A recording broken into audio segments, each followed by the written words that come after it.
വേഗാ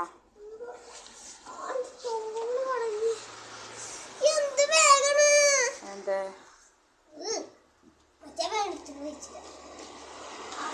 എവിടുന്ന വടി കിട്ടിയേ?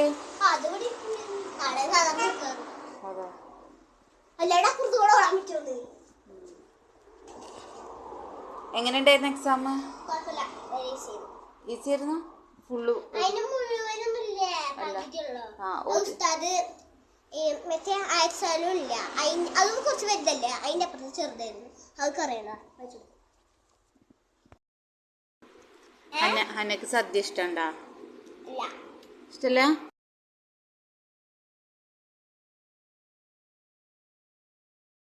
ഹലോ, അസ്സലാമലൈക്കും. പുതിയ വീഡിയോയിലേക്ക് എല്ലാവർക്കും സ്വാഗതം. ഇന്നത്തെ വീഡിയോ എന്ന് പറയുന്നത് എന്താന്ന് നമുക്ക് നോക്കാം. ഇന്നലത്തെ വൈകുന്നേരത്തെ വിശേഷങ്ങളുമായിട്ടാണ് ഞാൻ വന്നിട്ടുള്ളത്. ഇന്നലെ ഹന്ന സ്കൂളിട്ട് വന്നതിന് ശേഷമുള്ള വിശേഷങ്ങളാണ് നമ്മൾ വീഡിയോ ആയിട്ട് വന്നിട്ടുള്ളത്. ഇന്നലെ ഹന്ന സ്കൂളിട്ട് വരുമ്പോൾ തന്നെ നായനെ കണ്ട് ഞാൻ നായനെ ഓടിച്ച് എന്നൊക്കെ പറഞ്ഞ് വടി അവിടെ ഉണ്ടായിരുന്നു. അപ്പോൾ ഞാൻ ഗ്രില്ല് തുറക്കാൻ വേണ്ടി പോയപ്പോൾ തന്നെ വടിയും കുന്തൊക്കെ കയ്യിൽ കണ്ടിട്ടാ.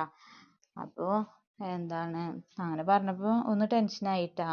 എന്താണെന്ന് വെച്ചാൽ കുട്ടികൾ വരുന്ന സമയത്ത് നമ്മൾ അവിടെ തന്നെ ഗേറ്റിൻ്റെ അവിടെ പോയി നിൽക്കണം എന്ന് മനസ്സിലായി. കാരണം നായ്ക്കൾ പെട്ടെന്നുണ്ട് വന്നു കഴിഞ്ഞാൽ നമ്മൾ അകത്തുമല്ലേ, അറിയില്ലല്ലോ. അപ്പോൾ അത് കേട്ടപ്പോൾ പേടിയായി. പിന്നെ ഞങ്ങൾ വൈകുന്നേരം പഴംപൊരി ഉണ്ടാക്കാമെന്നാണ് കരുതിയത് കേട്ടോ. ഞങ്ങൾ എന്നും എണ്ണക്കടികളൊന്നും ഉണ്ടാക്കാറില്ല, ചില ദിവസങ്ങളിൽ ഉണ്ടാക്കും കേട്ടോ. അപ്പോൾ ഷർഫുക്ക് ഒന്ന് നേരത്തെ എത്താമെന്ന് പറഞ്ഞിട്ടുണ്ടായിരുന്നു. അപ്പോൾ ഞങ്ങൾ പഴംപൊരി ഉണ്ടാക്കാൻ ഇവിടെ വേഗം എളുപ്പമാണ് പഴംപൊരി ഇട്ടാ. മിക്കവാറും ദിവസങ്ങളിലും പഴംപൊരി തന്നെയാണ് എണ്ണക്കടികൾ ആയിട്ട് ഉണ്ടാക്കാറ് കേട്ടോ.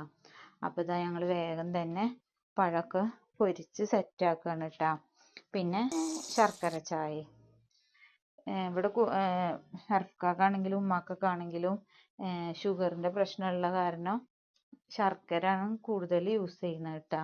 പഞ്ചസാര അങ്ങനെ യൂസ് ചെയ്യാറില്ല. ശർക്കര ചായയാണ് ഉണ്ടാക്കാറ്. അപ്പോൾ ശർക്കര ചായ റെഡി ആയിട്ടുണ്ട്, പഴംപൊരി റെഡി ആയിട്ടുണ്ട് കേട്ടോ. അപ്പോഴത്തേനും ഷർഫുക്ക വന്ന് ഷർഫുക്ക വന്ന് വീഡിയോ എടുത്തിട്ടില്ല. ഷർഫുക്ക വന്ന് വേഗം തന്നെ ഫ്രഷായി ചായ കുടിക്കാൻ വന്നിരുന്നു കേട്ടോ. അങ്ങനെ ഞങ്ങളെല്ലാവരും ഒരുമിച്ചിരുന്ന് ചായയൊക്കെ കുടിച്ച് നാളെ, അതായത് ഇന്ന് അന്നയ്ക്ക് വീണ്ടും എക്സാം ഉണ്ട്. ഫിഖാണ് എക്സാം കേട്ടോ. എക്സാം കഴിഞ്ഞിട്ടില്ല, സ്റ്റാർട്ട് ചെയ്തിട്ടല്ലേ ഉള്ളൂ. ഇനിയും 4 എണ്ണം ഉണ്ട്. അപ്പോൾ ഷർഫുക്കന്ന് 7:30 ആകുമ്പോഴത്തേനും എത്തിയിട്ടുണ്ട് കേട്ടോ. അല്ലെങ്കിൽ നേരം വൈകി ഞങ്ങൾ ഫുഡ് കഴിച്ചിട്ട് അങ്ങനെ ഉറങ്ങാറാണ് പതിവ്. അപ്പം നേരത്തെ എത്തിയ കാരണം ചായയൊക്കെ കൊടുത്തിട്ടാ. അപ്പോൾ നമ്മുടെ ചാനൽ എല്ലാവർക്കും ഇഷ്ടമാവുന്നുണ്ടെങ്കിൽ ഒന്ന് സബ്സ്ക്രൈബും ലൈക്കും ഷെയറും ചെയ്യണേ. ഇതുപോലുള്ള വീഡിയോയുമായിട്ട് ഇനിയും കാണാം. അപ്പോൾ ബായ്, അസ്സലാമു അലൈക്കും.